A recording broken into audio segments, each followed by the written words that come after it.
십자가에 못 박히심. 하나님의 아들은 십자가에 못 박히도록 백성들에게 넘겨졌다.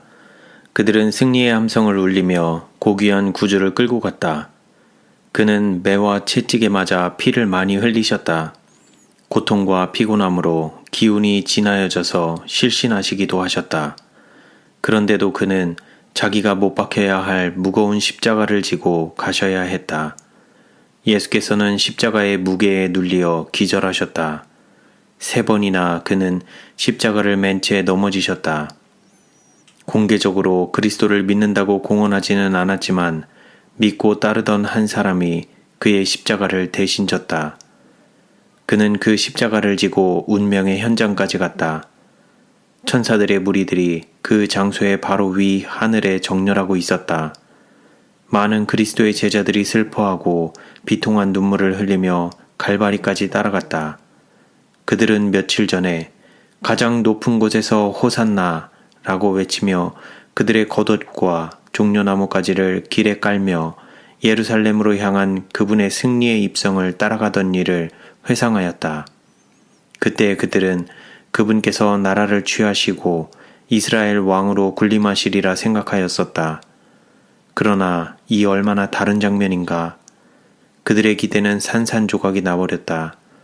기쁨과 벅찬 희망이 아니라 떨림과 절망과 상한 심정으로 그들은 천천히 그리고 침통한 모습으로 치욕과 학대로 거의 돌아가시게 된 주님을 따르고 있었다. 예수님의 어머니도 거기 있었다. 그의 마음은 다정한 어머니 외에는 아무도 느낄 수 없는 고민으로 심히 괴로워하고 있었다. 그러나 마리아는 아직도 그의 제자들처럼 그리스도께서 어떤 놀라운 이적을 행하셔서 당신을 죽이려는 자들의 손에서 자신을 구원하시기를 바라고 있었다. 마리아는 예수께서 자기 자신이 십자가에 달려 고통당하도록 놔두실 것이라고 생각하자 견딜 수 없었다. 그러나 준비는 완료되었다. 예수를 십자가 위에 눕힌 다음 망치와 못을 가져왔다. 제자들의 마음은 심히 떨렸다. 예수님의 어머니는 거의 참을 수 없는 고통으로 고개를 숙이고 있었다. 구주께서 십자가에 못 박히시기 전에 제자들은 마리아를 그 장면이 보이지 않는 곳으로 데려가 큰 못이 그의 부드러운 손과 발의 뼈와 근육을 뚫고 들어가는 소리를 듣지 못하게 하였다. 예수께서 불평은 하시지 아니하셨으나 고통 중에 신음하셨다. 그분의 얼굴은 창백하였고 그의 이마에서는 굵은 땀방울이 흘러내렸다. 사단은 그리스도의 고난을 보고 기뻐 날뛰었다. 그러나 아직도 사단은 구원의 경륜을 좌절시키려는 자신의 노력이 수포로 돌아가고 따라서 자기의 왕국을 잃게 되어 끝내는 멸망을 받지 않을까 두려워하였다. 예수를 십자가에 못 박은 뒤 그 십자가를 준비된 구덩이에 힘껏 내리꽂았다. 그때 그의 연한 살은 찢어졌고 그로 인해 예수께서는 말할 수 없는 고통을 느끼셨다. 예수님의 죽음을 할 수 있는 대로 욕되게 하기 위하여 2 강도를 그분의 양쪽에 각각 매달았다. 강도들은 심히 저항했으나 군인들이 그들을 강제로 끌어다가 팔을 뒤로 제치고 십자가에 못 박았다. 그러나 예수께서는 순순히 응하셨다. 아무도 강제로 그의 팔을 제칠 필요가 없었다. 강도들이 그들의 사형 집행자들을 욕하고 저주할 때 구주께서는 고통 중에서도 그의 원수들을 위하여 기도하셨다. 아버지여, 저희를 사하여 주옵소서. 자기의 하는 것을 알지 못함이니이다. 그리스도께서 견디신 것은 육체적인 고통만은 아니었다. 그분 위에 온 세상의 죄가 놓여졌던 것이다. 예수께서 십자가에 달리셨을 때 지나가던 사람들이 마치 왕 앞에 경배하듯 허리를 굽히고 머리를 흔들며 성전을 헐고 사흘에 짓는 자여, 네가 만일 하나님의 아들이었든 자기를 구원하고 십자가에서 내려오라 는 말로 모욕하였다. 네가 만일 하나님의 아들이었든 이라는 말은 사단이 광야에서 사용했던 것과 같은 말이다. 대제사장들도 서기관들과 장로들과 함께 저가 남은 구원하였으되 자기는 구원할 수 없도다.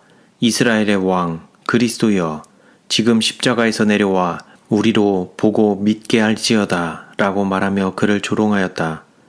그리스도께서 못 박히신 십자가 위를 날고 있던 천사들은 법관들이 그를 조롱하여 네가 만일 하나님의 아들이여든 하고 말할 때 분노하였다.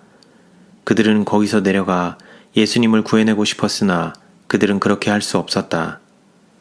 예수께서는 그 긴 고통의 시간 동안 십자가에 달려 계시면서도 그의 어머니 마리아를 잊지 않으셨다. 그 여자는 자기의 아들 예수님이 고통당하는 장면을 더 이상 멀리 할 수 없었기 때문에 다시 그 두려운 광경이 벌어지고 있는 곳으로 돌아왔다. 예수님의 마지막 교훈은 동정과 인정에 관한 것이었다. 그는 그의 어머니의 슬픔으로 얼룩진 얼굴을 바라보신 다음 그의 사랑하는 제자 요한을 바라보셨다.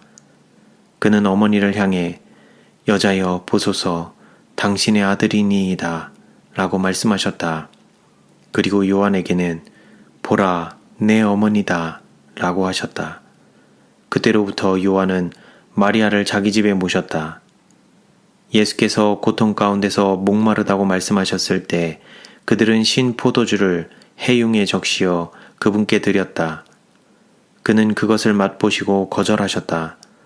천사들은 그들의 사랑하는 사령관의 고통을 지켜보다가 더 이상 보고 있을 수 없어서 그들의 얼굴을 가리웠다. 태양도 이 무서운 광경을 비추기를 거절하였다. 예수께서는 큰 소리로 다 이루었다고 부르짖으셨으며 이 소리는 살인자들의 마음속에 공포감을 일으켰다. 그때 성전의 휘장이 위에서 아래까지 찢어졌다. 땅은 흔들리고 바위가 부서졌다. 칠흑 같은 암흑이 지면을 덮었다. 예수께서 운명하심으로 제자들의 마지막 소망은 영원히 사라져버리는 것처럼 보였다. 그의 고통과 죽음의 장면을 목격한 많은 추종자들의 마음은 슬픔으로 가득 찼다. 사단은 전처럼 기뻐하지 않았다. 그는 구원의 경륜을 파괴시키기를 바랐으나 오히려 그것이 깊숙이 뿌리를 내리게 했다. 그리고 그는 지금 그리스도께서 죽으심으로 인하여 결국에는 자기가 죽게 될 것이며 자기의 왕국도 예수님께 넘겨졌다는 것을 알게 되었다. 그는 자기 천사들과 함께 모여 의논하였다. 그는 지금까지 하나님의 아들을 대항하여 싸웠으나 한 번도 이기지 못했다.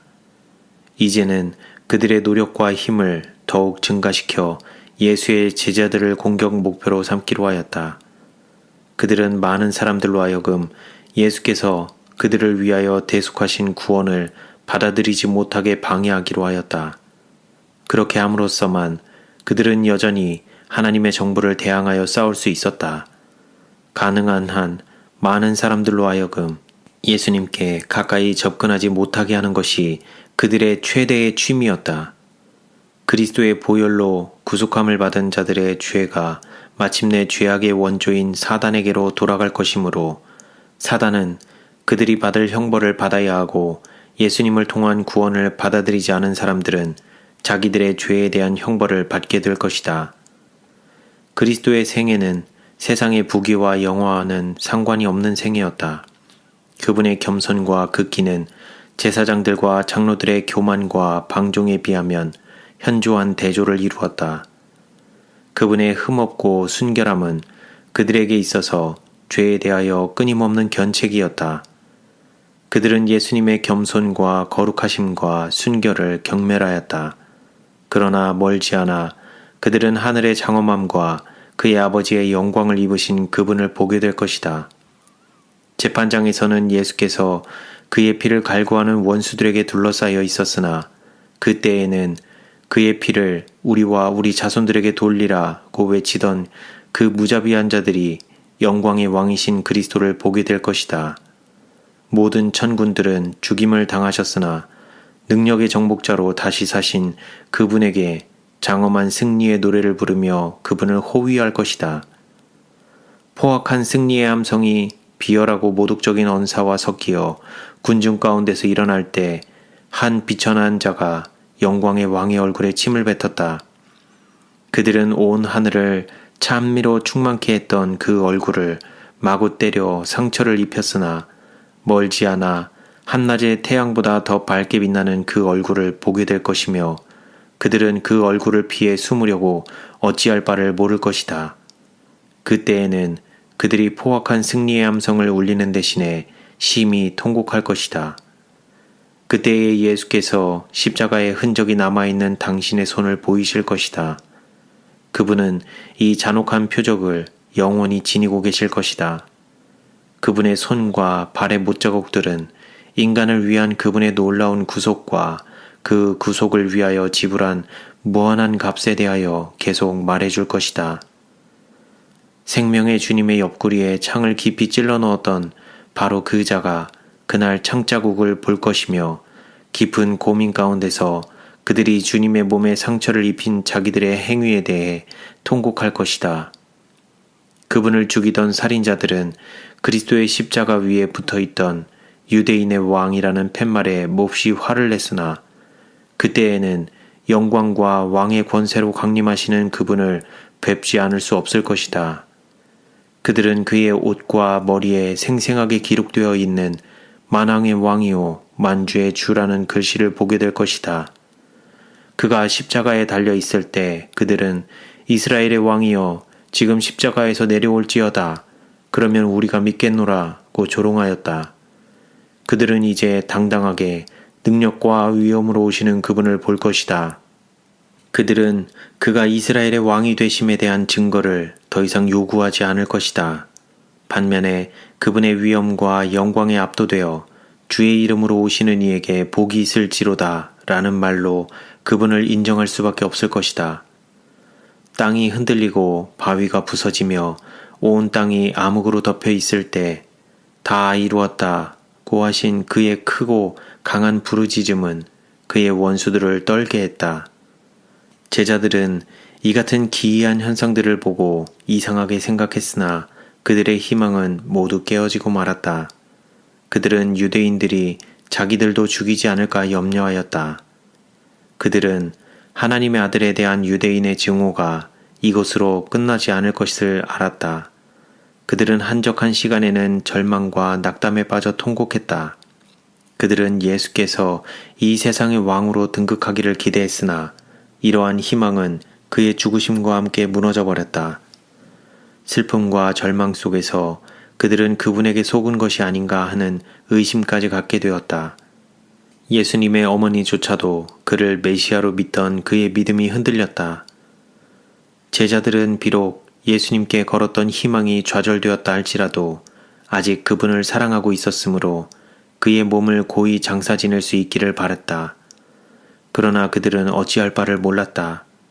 유대인으로서 그분의 신실한 제자인 아리마대 요셉은 은밀히 빌라도에게 가서 구주의 시체를 줄 것을 강력히 요구하였다. 그는 유대인들의 증오심 때문에 공개적으로 그를 찾아가 그분의 시체를 요구할 수 없었다.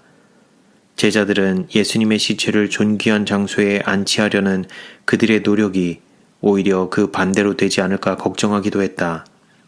그러나 빌라도는 요셉의 요구를 들어주었고 제자들은 십자가에서 생명 없는 그분의 몸을 내리면서 시르에 젖어 사라진 저들의 소망을 못내 아쉬워했다. 그들은 그분의 시체를 세마포로 조심스럽게 싸서 요셉의 새 무덤에 안치했다.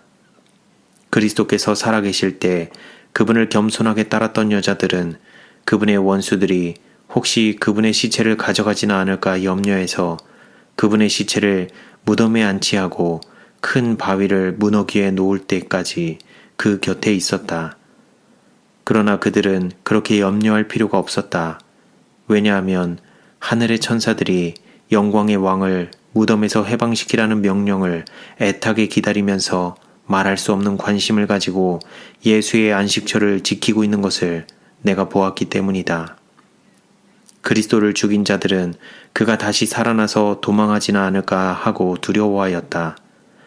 그래서 그들은 빌라도에게 사흘 동안 무덤을 지킬 것을 요청하였다. 그 요청이 받아들여져서 그 입구의 돌이 봉인되었다. 그렇게 함으로써 예수의 제자들이 그의 시체를 훔쳐가 그분이 부활했다는 말을 하지 못하게 하기 위함이었다.